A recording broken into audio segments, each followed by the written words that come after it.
नमस्कार good morning. आज October 21 तारिख मंगलवार। आज दिन भरी अनेक बड़ गुरुत्वपूर्ण खबर गुड़िक आसी। केंद्र राज्य सरकार किछि योजना आसिला आसंता मासरु आउ मिलिबनी चाउल।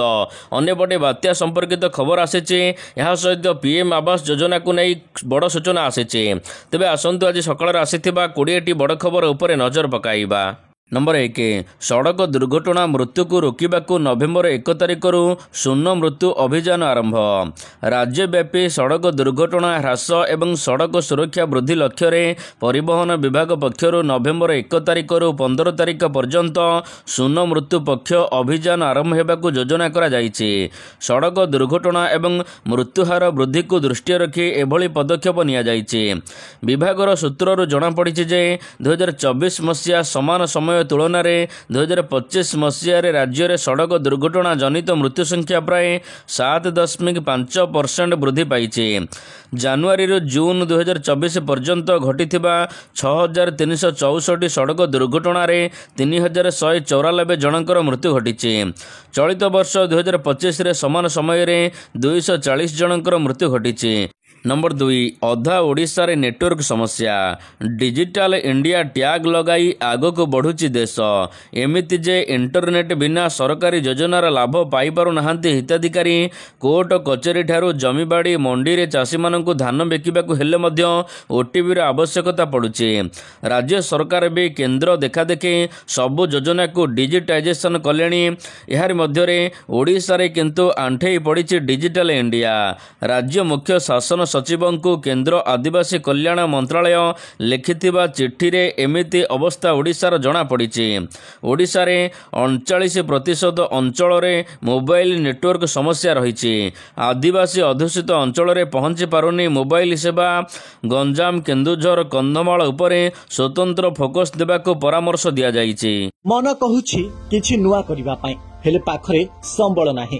तेबे व्यस्त हुंतु नाही। मधुलिका एंटरप्राइजेस एबे बुझिबो आपणक मन कथा। क्षुद्र शिल्प ठारू नै मध्यम शिल्प पई सुलभ मूल्य रे जोगाई देबो समस्त प्रकार मेसिन और रॉ मटेरियल जहाकु नै आपण सहज रे आरंभ करि परिबे नुआ एक व्यवसाय। अधिक जानिबा पई आज ही कॉल करंतु। नंबर 3 बात्या को नहीं कौन सूचना दि जाई नहीं कहिला पाणीपाग विभाग। आसंता 24 घंटा मध्य दक्षिण पूर्व बंगोपसागर रे लघुचाप सृष्टि होबार संभावना रही। तेबे यार 48 घंटा मध्य दक्षिण पूर्व सागर रे यह अवपातर रूप नेबार संभावना रही। जहा फल राज्य रे आगामी 5 ରୁ 7 दिन पर्यंत वर्षा हेबो। हल्का मध्यम धरणर वर्षा हेबो। बिजुली घड़घड़ी एवं झटका पवन चाषी मानकु आंचलिक पाणीपाग विभाग पक्षर एने सतर्क सूचना दि जाइछि। तेबे 24 घंटा मध्य किछि जिले में हल्का मध्यम धरणर वर्षा हो जाइछि। अन्यपटे 22 तारिख 23 तारिख में उपकूलवर्ती अंचल दक्षिण अभ्यंतरण जिलागुड़िक वर्षा संभावना नहीं पाणीपाग विभाग आकलन करिछि। 24 तारिख बेलू वर्षार बढ़िबार संभावना रही किंतु बात्या को नहीं पाणीपाग विभाग पक्षर कौन सूचना दि जाई नाही। नंबर 4 प्रधानमंत्री आवास योजना रे ओडिशा रे 74% घर संपूर्ण हो सारी। प्रधानमंत्री आवास योजना सहरांचल और PMAY सहरांचल 2.0 रे ओडिशा पई 2.2 लाख घर मंजूर करा जाइथिबा बेले एथि मध्यरु 1.7 लाख घर निर्माण संपूर्ण हो सारी। अर्थात मंजूर होइथिबा घरर 74% निर्माण हो सारी। एही क्षेत्र रे राज्यर सफलता जातीय 75% ठारू सामान्य कम रही। एने भारतीय स्टेट बैंक एक रिपोर्ट रु जना पड़ी। रिपोर्ट अनुसार सर्वभारतीय स्तर में PMAY योजना रे 1.2 कोटी घर मंजूर करा जाइथिला। एथिमध्यरु 90 लाख रु अधिक घर निर्माण करा जाइछि। गुजरात रे घर निर्माण संपूर्ण 94% रही। तमिलनाडु रे 90% रहिथिबा बेले उत्तर प्रदेश रे 84%। यह सहित ओडिशा रे 74% रही। नंबर 5 अनुगुल सबुठारु विषाक्त। ଦୀପାବଳିରେ ବିଗିଡ଼ିଗଲା ଅନୁଗୁଳ ସହରର ବାୟୁର ମାନ। ଅନୁଗୁଳ ପାଲଟିଛି ରାଜ୍ୟର ସବୁଠାରୁ ଅଧିକ ବାୟୁ ପ୍ରଦୂଷିତ ସହର। କେନ୍ଦ୍ର ପ୍ରଦୂଷଣ ନିୟନ୍ତ୍ରଣ ବୋର୍ଡ ପକ୍ଷରୁ ଏନେଇ ସୂଚନା ଦିଆଯାଇଛି। ଗତକାଲି ଏୟାର କ୍ୱାଲିଟି ଇଣ୍ଡେକ୍ସ 229 AQI ସହିତ ରାଜ୍ୟର ଏକମାତ୍ର ସହର ଭାବରେ ଅନୁଗୁଳର ବାୟୁର ମାନ ପୁରା ଖରାପ ଥିବା ଜଣାପଡ଼ିଛି। ଅପରପକ୍ଷରେ ଗତକାଲି ଦୀପାବଳି ଥିବାରୁ ବହୁମାତ୍ରାରେ ବାଣ ବିକ୍ରି ହୋଇଥିବାରୁ ଅନୁଗୁଳ ବାୟୁ ପ୍ରଦୂଷଣ ଆହୁରି ବଢ଼ିଥିବା ଆଶଙ୍କା କରାଯାଉଛି। ଅନୁଗୁଳରେ ଅପରାହ୍ନ ସୁଦ୍ଧା ଏୟାର କ୍ୱାଲିଟି 2.29 ରହିଥିଲା। ନମ୍ବର 6 ନୂଆପଡ଼ା ଉପନିର୍ବାଚନରେ 19 ପ୍ରାର୍ଥୀଙ୍କର ନାମାଙ୍କନ। ନୂଆପଡ଼ା ବିଧାନସଭା ଉପନିର୍ବାଚନ ପାଇଁ ଗତକାଲି ନାମାଙ୍କନ ପତ୍ର ଦାଖଲ ଶେଷ ହୋଇଥିବା ବେଳେ ଏହି ନିର୍ବାଚନ ପାଇଁ ସମୁଦାୟ 19 ଜଣ ପ୍ରାର୍ଥୀ ସେମାନଙ୍କର ନାମାଙ୍କନ ପତ୍ର ଦାଖଲ କରିଛନ୍ତି। ସେମାନେ ହେଲେ ଭାରତୀୟ ଜନତା ପାର୍ଟି ବିଜେପିର ଜୟ ଢୋଲଖିଆ, ବିଜୁ ଜନତା ଦଳର ସ୍ନେହାଙ୍ଗିନୀ ଛୁରିଆ, ଭାରତୀୟ ଜାତୀୟ କଂଗ୍ରେସର ଘାସିରାମ ମାଝୀ, ଏହା ସହିତ ସମାଜବାଦୀ ପାର୍ଟିର ରମାକାନ୍ତ ହାତୀ, ବହୁଜନ ମୁକ୍ତି ପାର୍ଟିର ହେମନ୍ତ ତାଣ୍ଡି, ଏହା ସହିତ ବହୁଜନ ସମାଜବାଦୀ ପାର୍ଟିର ରାଜାରାମ ସାହୁ, ଓଡ଼ିଶା ଜନତା ଦଳର ସୁକଧର ଦଣ୍ଡସେନା, ରାଷ୍ଟ୍ରୀୟ ପରିବର୍ତ୍ତନ ଦଳର ସୀତାରାମ ବେହେରା ନାମାଙ୍କନ ପତ୍ର ଦାଖଲ କରିଛନ୍ତି। ଏମାନଙ୍କ ସହିତ 11 ଜଣ ସ୍ୱାଧୀନ ପ୍ରାର୍ଥୀ ମଧ୍ୟ ନାମାଙ୍କନ ଦାଖଲ କରିଛନ୍ତି। ନମ୍ବର 7 ନାମାଙ୍କନ ଭରିଲେ ସ୍ନେହାଙ୍ଗିନୀ ଛୁରିଆ। ନୂଆପଡ଼ା ବିଧାନସଭା ଉପନିର୍ବାଚନ ପାଇଁ ନାମାଙ୍କନ ପତ୍ର ଦାଖଲ କଲେ ବିଜେଡି ପ୍ରାର୍ଥୀ ସ୍ନେହାଙ୍ଗିନୀ ଛୁରିଆ। ଦଳର ପ୍ରମୁଖ ନେତା ଏବଂ କର୍ମୀଙ୍କ ଗହଣରେ ଆସି ନାମାଙ୍କନ ପତ୍ର ଦାଖଲ କରିଛନ୍ତି। ନାମାଙ୍କନ ଦାଖଲ ପୂର୍ବରୁ ମନ୍ଦିରରେ ପୂଜାର୍ଚ୍ଚନା କରିଥିଲେ। ଗତକାଲି ନୂଆପଡ଼ାରେ ଗୋଟିଏ ମେଗା ରୋଡ୍ ଶୋ କରିଥିଲେ ସ୍ନେହାଙ୍ଗିନୀ ଛୁରିଆ। ରୋଡ୍ ଶୋରେ ହଜାର ହଜାର କର୍ମୀ ସାମିଲ ହୋଇଥିଲେ। ବିଜେଡି ପ୍ରାର୍ଥୀ ସ୍ନେହାଙ୍ଗିନୀ ଛୁରିଆଙ୍କୁ ଜନସମର୍ଥନ ଅଧିକ ମିଳୁଥିବା ଜଣାପଡ଼ିଛି। ହଜାର ହଜାର ସଂଖ୍ୟାରେ ଲୋକ ଏହି ମେଗା ରୋଡ୍ ଶୋରେ ସାମିଲ ହୋଇଥିଲେ। ନମ୍ବର 8 ମର୍ଡର ପାଇଁ 15 ଲକ୍ଷ ଟଙ୍କାର ଡିଲ୍। ବହୁଚର୍ଚ୍ଚିତ ଆଇନଜୀବୀ ପୀତବାସ ପଣ୍ଡା ହତ୍ୟା ମାମଲାରେ ନୂଆ ମୋଡ଼। ବ୍ରହ୍ମପୁରର ଜଣେ କର୍ପୋରେଟର ଏହି ହତ୍ୟା ଘଟଣାର ମାଷ୍ଟର ମାଇଣ୍ଡ ବୋଲି କୁହାଯାଉଛି। ବିହାରୀ ଯୁବକ ନୁହେଁ ବରଂ ଦିଗପହଣ୍ଡି ଥାନା ଇଲାକାର ପିଲା ହିଁ ସୁପାରି ନେଇ ପୀତବାସଙ୍କୁ ଗୁଳି କରିଛନ୍ତି। ଏଥିପାଇଁ 15 ଲକ୍ଷ ଟଙ୍କାର ଡିଲ୍ ହୋଇଥିବା ଶୁଣିବାକୁ ମିଳୁଛି। ହେଲେ କର୍ପୋରେଟରଙ୍କର ସମ୍ପୃକ୍ତି ଜଣାପଡ଼ିବା ପରେ ଏହି ହତ୍ୟା ଘଟଣା ରାଜନୈତିକ ଓ ବ୍ୟବସାୟିକ ଶତ୍ରୁତା ଆଡ଼କୁ ଅଙ୍ଗୁଳି ନିର୍ଦ୍ଦେଶ କରୁଛି। ଗତ 6 ତାରିଖରେ ରାଜ୍ୟ ଆଇନଜୀବୀ ପରିଷଦ ସଦସ୍ୟ ପୀତବାସଙ୍କୁ ବୈକୁଣ୍ଠ ନଗର ଛକରେ 2 ଜଣ ଯୁବକ ଅତି ନିକଟରୁ ଗୁଳି କରି ହତ୍ୟା କରିଥିଲେ। ନମ୍ବର 9 ବାଣ ବିସ୍ଫୋରଣରେ ଯୁବକଙ୍କ ମୃତ୍ୟୁ। ଗଞ୍ଜାମ ଜିଲ୍ଲା ଖଲ୍ଲିକୋଟ ଥାନା ତେନ୍ତୁଲିଆପଲ୍ଲୀ ପଞ୍ଚାୟତର କଇଠଜା ଗ୍ରାମରେ ବାଣ ବିସ୍ଫୋରଣ। ବାଣ ଭିଡୁଥିବା ବେଳେ ବିସ୍ଫୋରଣ ଘଟି ଛିଡ଼ିଗଲା ଯୁବକଙ୍କର ହାତ ଏବଂ ଗୋଡ଼। ମେଡିକାଲ ନେବା ବାଟରେ ଯୁବକଙ୍କର ମୃତ୍ୟୁ ଘଟିଛି। ମୃତକ ହେଲେ ପିଣ୍ଟୁ ପଲେଇ। ପିଣ୍ଟୁ ନିଜ ଘରେ ବାଣ ଭିଡୁଥିବା ବେଳେ ବିସ୍ଫୋରଣ ହୋଇଥିଲା। ବାଣ ବିସ୍ଫୋରଣରେ ଘରର ସମ୍ପୂର୍ଣ୍ଣ ନଷ୍ଟ ହୋଇଯାଇଛି। ଅନ୍ୟପଟେ ଚାଉଳିଆଗଞ୍ଜ ଥାନା ଅନ୍ନପୂର୍ଣ୍ଣା ନଗରରେ ବାଣ ବିସ୍ଫୋରଣ ଘଟିଛି। ବାଇକରେ ବାଣ ନେଇ ଯାଉଥିବା ବେଳେ ହଠାତ୍ ବିସ୍ଫୋରଣ ଘଟିବାରୁ ଗାଡ଼ି ଚାଳକ ଏବଂ ସାଥୀ ତଳେ ପଡ଼ି ଯାଇଥିଲେ। ଏବେ 2 ଜଣଙ୍କୁ ମେଡିକାଲରେ ଭର୍ତ୍ତି କରାଯାଇଛି। ଅବସ୍ଥା ସଙ୍କଟାପନ୍ନ ରହିଛି। ନମ୍ବର 10 ଆସନ୍ତା ମାସରୁ ଆଉ ମିଳିବନି ଚାଉଳ। ରାସନ କାର୍ଡରେ EKYC ଆପଣ କରିନାହାନ୍ତି କି? ଯଦି କରିନାହାନ୍ତି ତେବେ ଆସନ୍ତା ମାସରୁ ଆଉ ଚାଉଳ ମାଗଣା ଚାଉଳ ମିଳିବ ନାହିଁ। ରାସନ କାର୍ଡ EKYCକୁ ନେଇ ବଡ଼ ଅପଡେଟ୍ ଦେଇଛନ୍ତି ଯୋଗାଣ ମନ୍ତ୍ରୀ କୃଷ୍ଣଚନ୍ଦ୍ର ପାତ୍ର। ଯୋଗାଣ ମନ୍ତ୍ରୀ କହିଛନ୍ତି ଯେଉଁମାନେ EKYC କରିନାହାନ୍ତି ସେମାନଙ୍କୁ ଆଉ ଆସନ୍ତା ମାସଠାରୁ ଚାଉଳ ଦିଆଯିବ ନାହିଁ, ବନ୍ଦ କରାଯିବ। ଏବେ EKYC ପ୍ରକ୍ରିୟାକୁ କେନ୍ଦ୍ର ସରକାର ବନ୍ଦ କରି ଦେଇଛନ୍ତି। ଫଳରେ ଆଉ ସମୟ ନାହିଁ। ଏବେ ବି ସରକାର EKYC କରିନଥିବା ଲୋକଙ୍କୁ ଚାଉଳ ପଠାଉଛନ୍ତି, କିନ୍ତୁ ଆସନ୍ତା ମାସଠାରୁ ଆଉ ଚାଉଳ ମିଳିବ ନାହିଁ। ଏବେ ବି ରାଜ୍ୟରେ 15,67,000 ହିତାଧିକାରୀ EKYC କରିନଥିବା ଯୋଗାଣ ମନ୍ତ୍ରୀ ସୂଚନା ଦେଇଛନ୍ତି। ନମ୍ବର 11 ପିଅନ୍ତୁ ନାହିଁ ଏହି ORS। ବଜାରରେ ମିଳୁଛି ନକଲି ORS। ବର୍ତ୍ତମାନ ସମୟରେ ଖାଦ୍ୟ ନାଁରେ ଆମେ ପ୍ରତିଦିନ ସ୍ଲୋ ପଏଜନ ଖାଉଛେ। ଶୁଣିବାକୁ ଅଜବ ଲାଗୁଥିଲେ ମଧ୍ୟ ଏହା ଅପ୍ରିୟ ସତ କଥା। ଆଜିର ସମୟରେ ମଧ୍ୟ ଡାକ୍ତର ଖାଦ୍ୟ ଏବଂ ଜୈବିକ ପ୍ରକ୍ରିୟାରେ ଉତ୍ପାଦନ ପରିବା ଖାଇବାକୁ ପରାମର୍ଶ ଦେଉଛନ୍ତି। ଏହାରି ମଧ୍ୟରେ ପ୍ରତିଦିନ ଆମେ ଚିନିଯୁକ୍ତ ପାନୀୟ ପିଉଛନ୍ତି, ଯାହା ଅଧିକ ମାରାତ୍ମକ। ଏହାର ଏକ ବଡ଼ ଉଦାହରଣ ହେଉଛି ORS। ଆଜ୍ଞା ହଁ, ଆପଣ ଦୋକାନରୁ ଯେଉଁ ଫ୍ଲେଭରଯୁକ୍ତ ORS ପିଉଛନ୍ତି ଏହା ଅସଲି ନୁହେଁ, ଏହା ନକଲି, ଯାହାର ପରିମାଣ ଅତ୍ୟନ୍ତ ଖରାପ। ହାଇଦ୍ରାବାଦରେ ଜଣେ ଶିଶୁ ରୋଗ ବିଶେଷଜ୍ଞ ଏକ ଦୀର୍ଘ ଦିନର ଲଢ଼େଇ ଲଢ଼ିଥିଲେ ଏ ବାବଦରେ। ଫଳସ୍ୱରୂପ ଖାଦ୍ୟ ନିରାପତ୍ତା ଏବଂ ମାନକ ପ୍ରାଧିକରଣ FSSAI ଏକ ନିର୍ଦ୍ଦେଶନାମା ଜାରି କରିଛନ୍ତି ଯେ ଏହି ବ୍ରାଣ୍ଡର ORSକୁ ବନ୍ଦ କରିବାକୁ।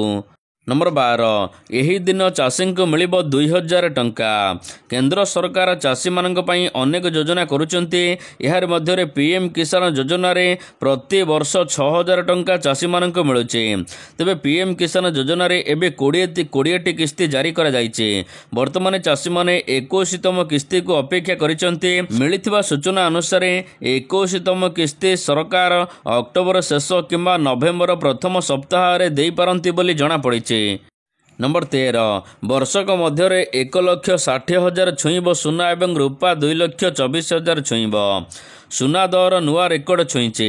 ବର୍ତ୍ତମାନ 10 ଗ୍ରାମ ସୁନା 1,30,000 ଟଙ୍କା ହୋଇଥିବା ବେଳେ ଧନତେରସରେ 60,000 କୋଟି ଟଙ୍କା ଅଧିକ ସୁନା ରୂପା ବିକ୍ରି ହୋଇଛି। ତେବେ କାରଣ 2020 ଅକ୍ଟୋବରରେ ସୁନା ମୂଲ୍ୟ 74,000 ଟଙ୍କା ଥିବାବେଳେ ଏବେ 1,30,000 ଛୁଇଁଛି। ଗତ ଦୀପାବଳିରେ 60% ଅଧିକ ହୋଇଛି। ଚଳିତ ବର୍ଷ ବର୍ତ୍ତମାନ ସୁଦ୍ଧା 70% ବଢ଼ିଛି ସୁନା ଏବଂ ରୂପା ଦର। ଆସନ୍ତା ଧନତେରସ ବେଳକୁ ଏହା 1,60,000 ପାର କରିଥିବ ବୋଲି ଜଣାପଡ଼ୁଛି। ଏହାର ମଧ୍ୟରେ ରୂପା ମଧ୍ୟ 2,40,000 ପ୍ରତି କିଲୋରେ ବିକ୍ରି ହେଉଥିବ ଆସନ୍ତା ବର୍ଷକୁ। ନମ୍ବର 14, ଆଖି ବୁଝିଲେ ହାସ୍ୟ କଳାକାର ଅନସାରୀ। ବଲିଉଡରେ ଦେଖାଗଲା ଶୋକର ଛାୟା। ଆଖି ବୁଝିଲେ ବରିଷ୍ଠ ଅଭିନେତା ଜଣାଶୁଣା ହାସ୍ୟ ଅଭିନେତା ଗୋବର୍ଦ୍ଧନ ଅନସାରୀଙ୍କ ପରଲୋକ ଘଟିଛି। ମେଡିକାଲରେ ଚିକିତ୍ସାଧୀନ ଅବସ୍ଥାରେ ତାଙ୍କର ମୃତ୍ୟୁ ହୋଇଛି। 84 ବର୍ଷ ବୟସରେ ସେ ବଲିଉଡରେ ଅଭିନେତା ଜାରି ରଖିଥିଲେ। ଦୀର୍ଘ ଦିନ ହେବ ସେ ଡାକ୍ତରଖାନାରେ ଚିକିତ୍ସିତ ହେଉଥିଲେ। କମେଡିଆନ ଭାବରେ ବଲିଉଡ ଜଗତରେ ସୃଷ୍ଟି କରିଥିଲେ ଏକ ନୂଆ ଅଧ୍ୟାୟ। ଧମାଲ, ଏହା ସହିତ ଖଟା ମିଠା, ସେହିଭଳି ଅନେକ ଦାମୀ ଦାମୀ ଚଳଚ୍ଚିତ୍ରରେ ଅଭିନୟ କରିଛନ୍ତି ଅନସାରୀ। ନମ୍ବର 15, ଦିଲ୍ଲୀର ବାୟୁ ପ୍ରଦୂଷଣ ଉଦ୍ବେଗଜନକ। ଦୀପାବଳିର ଦିନକ ପୂର୍ବରୁ ଦିଲ୍ଲୀରେ ବାୟୁ ପ୍ରଦୂଷଣ ଅତ୍ୟନ୍ତ ଗୁରୁତର ସଙ୍କଟ ପରିସ୍ଥିତି ସୃଷ୍ଟି କରିଛି। କେନ୍ଦ୍ରୀୟ ପ୍ରଦୂଷଣ ନିୟନ୍ତ୍ରଣ ବୋର୍ଡର ସୂଚନା ଅନୁସାରେ ରାଜଧାନୀର କେତେକ ଅଞ୍ଚଳରେ ବାୟୁର ଗୁଣବତ୍ତା ସୂଚକାଙ୍କ 400 ଅତିକ୍ରମ କରିଛି, ଯାହା ଅତ୍ୟନ୍ତ ଖରାପ ଶ୍ରେଣୀରେ ପହଞ୍ଚିଛି। ଏହି ସ୍ଥିତି ନାଗରିକମାନଙ୍କର ସ୍ୱାସ୍ଥ୍ୟ ପାଇଁ ବିପଦଜନକ ହେବାର ଆଶଙ୍କା ଥିବାରୁ ଅନ୍ୟପଟେ ଦୀପାବଳି ପରେ ଆହୁରି ଅତ୍ୟନ୍ତ ଖରାପ ହୋଇଛି ବାୟୁର ମାନ। ଏହାକୁ ଦୃଷ୍ଟିରେ ରଖି ଦିଲ୍ଲୀରେ କ୍ରାପ ସ୍ତରର 2 କଟକଣା ଲାଗୁ କରାଯାଇଛି। ଲଗାତାର 6ଠ ଦିନ ପାଇଁ ଦିଲ୍ଲୀରେ ବାୟୁର ଗୁଣବତ୍ତା ହ୍ରାସ ପାଇଛି। ତେବେ ଏଥିପାଇଁ ଗାଡ଼ି ଚାଳକଙ୍କ ଉପରେ ଏକ ନୂଆ ନିୟମ ଲାଗୁ କରାଯାଇଛି, ଗ୍ରୋଭ୍ 2 କଟକଣା। ନମ୍ବର 16, ମୋଦିଙ୍କ ନିଆରା ଦୀପାବଳି ସେଲିବ୍ରେସନ୍। ନିଆରା ଢଙ୍ଗରେ ଦୀପାବଳି ପାଳନ କଲେ ପ୍ରଧାନମନ୍ତ୍ରୀ ନରେନ୍ଦ୍ର ମୋଦି। INS ବିକ୍ରାନ୍ତରେ ନୌସେନା କର୍ମଚାରୀଙ୍କ ସହିତ ଯୁଦ୍ଧ ଜାହାଜରେ ଦୀପାବଳି ପାଳନ କଲେ ପ୍ରଧାନମନ୍ତ୍ରୀ ମୋଦି। ଏହା ସହିତ ଦେଶ ଆଗକୁ ମାଓ ମୁକ୍ତ ହେବାକୁ ଯାଉଥିବା ବୋଲି ସେ କହିଛନ୍ତି।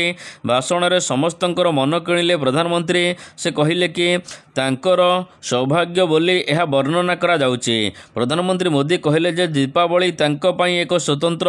ଦୀପାବଳି ପର୍ବ ସମୟରେ ସମସ୍ତ ନିଜ ପରିବାର ସହିତ ଦୀପାବଳି ପାଳନ କରୁଥିବା ବେଳେ ମୁଁ ପ୍ରତିବର୍ଷ ଯବାନଙ୍କ ସହିତ ପାଳନ କରେ। ଅପରେସନ ସିନ୍ଦୁରରେ INS ବିକ୍ରାନ୍ତ ଯାହା କରିଛି ଏହା ପ୍ରଶଂସନୀୟ। ପାକିସ୍ତାନରେ ଥିବା ଶତ୍ରୁମାନଙ୍କର ନିଦ ହଜାଇ ଦେଇଥିଲା ଭାରତୀୟ ସେନା। ଏମାନଙ୍କର କାମକୁ ଆମେ ସଲାମ କରୁଛୁ, ପ୍ରଧାନମନ୍ତ୍ରୀ ଭାଷଣରେ କହିଛନ୍ତି।